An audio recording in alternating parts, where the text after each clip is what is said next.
Hello everybody, welcome to Wild Boy Movies, the place to talk movies. And today, we're going to be reviewing Mercy, a 2026 action thriller starring Chris Pratt. Right now I'm going to have some information up on screen for you to read, like director, runtime, and PAA rating. All of that will be up on screen for you to read right now. But be sure to hit that like button, subscribe if you haven't already, and comment down below your thoughts on Mercy. But without further ado, let's get right into the pros.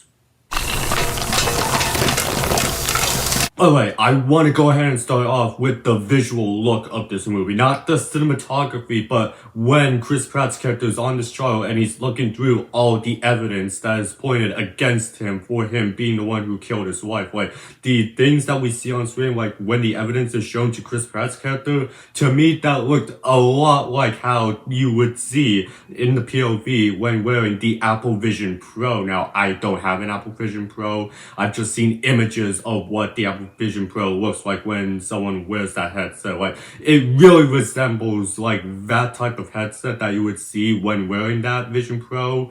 And I think it was a pretty cool visual look for this movie. And this movie was mainly marketed to be seen in IMAX 3D. Now, I didn't see this movie in IMAX 3D. That's because I didn't even go to the theater to see this movie. In fact, I watched this movie on Prime Video like the day after it dropped on that streaming service. And I could see how the IMAX 3D would work with the movie Mercy through that like Apple Vision Pro like visual effects that we see with Chris Pratt's character looking through all the evidence. Like, that I think would work pretty well in the IMAX 3D format, and that visual look as well when Chris Pratt is looking through all of that evidence looks pretty well done in the movie. Along with that, I also really like how they went ahead and played out this Mercy program that Chris Pratt's character went ahead and created. I really liked how, like, the beginning part of the movie, before the trial even starts, you get an explanation on what this Mercy program is and how it works and the effects that it has on this LA town. And I really like how they went ahead and took the time to explain what this program is and how it would work, because we would spend almost the entire movie with Chris Pratt in that chair being tried for the crime of him killing his wife. And I really like how they went ahead and explained all of that and how it works in the movie and how it benefited the Los Angeles area. And also the first 20 to 30 minutes of this movie was really well done. I was very much invested with those first 20 to 30 minutes of the movie. Not saying that it dipped drastically as the movie continued on, but I think the peak of this movie was definitely those first 20 to 30 minutes of the movie when the trial was started and Chris Pratt is going through all the evidence to prove his innocence. Like, I think that right there is like the peak of this movie, but it doesn't get drastically bad as the movie continues on. I'm still engaged with it throughout its entire runtime and just wondering what the outcome is going to be, whether Chris Pratt is proven innocent or not. Like, I was definitely on the edge of my seat, like, wondering how this trial is going to end up going down.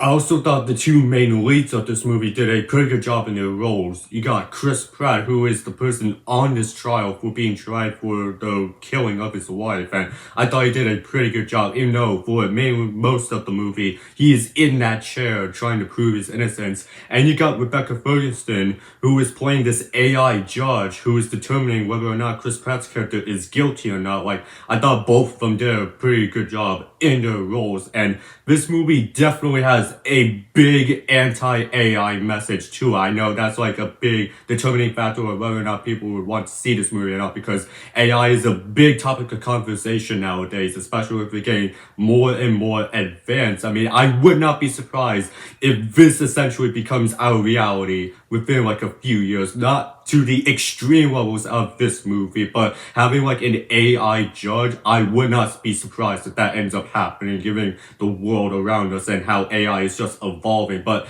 I like how this movie had like a big anti-AI message to it, because people just are not that big a fan of AI, and mainly towards like taking away people's jobs. Like, I think this movie definitely handled that AI message very well.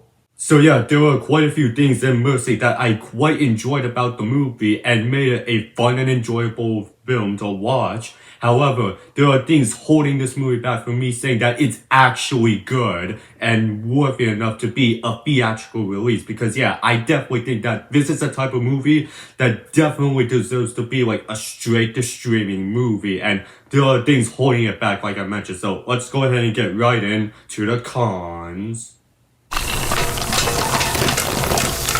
Alright, starting off, Chris Pratt's character is like 95% of this movie in that chair, and I know that's not really like a con that I have, but that might be something that might turn off some people for this movie and not make them that interested or even bored throughout the movie. It's just Chris Pratt is just sitting in that chair for 95% of the movie, and they do things to mix up that bit to kind of make it not that boring by cutting in between it with some like police body cam footage or some live feed of the police officers trying to help out Chris Pratt's character with this case. But a lot of the movie is just Chris Pratt in that chair doing nothing but trying to plead his innocence for this crime that he didn't commit. And I thought that that might be something that might turn some people off from this movie or might even make them bored while watching it. But like honestly, in terms of me having cons for this movie, I don't really have that much. But I think the biggest con this movie has is towards like the ending of the movie and its little twist that it has. Now, it does have two twists in the movie. One that is like who is the one responsible for actually killing Chris Pratt's character's wife, and another twist. But I just found that second twist in the movie to be one that I'm kind of on, and that mainly is just because the movie just ends abruptly, and I would have wanted the movie to end with like a revelation of the twist that we got towards the end of the movie, the second twist that I am of course talking about. I would have wanted to see like some ramifications of that reveal and how it would affect the Mercy program, whether or not it would continue on or be shut down entirely. But we don't get that. It just movie ends and we cut the credits. Like that kind of made me feel like indifferent on that twist. I found it to be a rather interesting twist, but I just kind of felt like that they didn't really execute like its aftermath and how it affects like the general public of this Los Angeles town and the Mercy program. But to be completely honest with you guys, I can't really think of any other negative or cons I can say with Mercy. I thought it to be a fun and enjoyable movie that I would definitely happily rewatch again. But I still think that, yeah, this definitely would have worked better if it was a straight to streaming movie rather than a theatrical release. Because yes, this movie did get a theatrical release and I don't really think it did all that well. I think this is a type of movie that would have worked a lot better if it just went straight to streaming. And I know people say that it's probably one of the worst movies of this year. I disagree, but I also don't think it's the best movie of this year. I think this movie is a bit overhated, but I still found enjoyment of the movie, but I don't think it's amazing or a masterpiece at all. I just found it to be a fun little action movie that I would probably put in like the same level as like that Russell Crowe movie Unhinged, but I still found rather enjoyment of this movie and was a bit surprised as well of how much I end up liking on how much I liked Mercy. So for my scorecard, I'm gonna give Mercy 3.5 stars, with the score out of 10 being 7.3 out of 10, with the percentage being 73%, with a grade of C, with my final verdict being an enjoyable straight to streaming type movie. But that was my review on this movie. I want to hear from you guys. What are you guys' thoughts on Mercy? Go ahead and leave me your thoughts down in the comment section. And while you're at it, be sure to hit that like button, subscribe if you haven't already, and I will see you in the next video. And have a great day.